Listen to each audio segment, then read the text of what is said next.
நகைக்கடைக்குள்ள புகுந்து துப்பாக்கி சூடு நடத்தி கொள்ளை முயற்சி.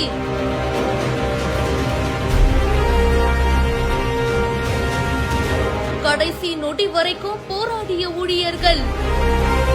மகாராஷ்டிரா அடுத்த நாசிக் அடுத்து பஞ்சவடி அப்படின்ற பகுதியில ஒரு நகைக்கடை அமைஞ்சிருக்கு. பட்ட பகல்ல 4 நபர்கள் புகுந்திருக்காங்க. வேலை செய்யற ஊழியர்கள் கிட்ட துப்பாக்கி காட்டி மிரட்டி நகைகளை கொள்ளையடிக்க ட்ரை பண்ணிருக்காங்க. உரிமையாளரும் ஊழியர்களும் அவங்களை எதிர்த்து போராட ட்ரை பண்ணிருக்காங்க. அப்போ துப்பாக்கி சூடும் நடத்தியதா கூறப்படுது. இருந்தாலும் அங்க வேலை செய்யறவங்க பயப்படலையே, சத்தம் போட்டு கூச்சல் போட்டு அவங்களுக்கு அகைன்ஸ்டா வந்து கொஞ்சம் போராடி இருக்காங்க.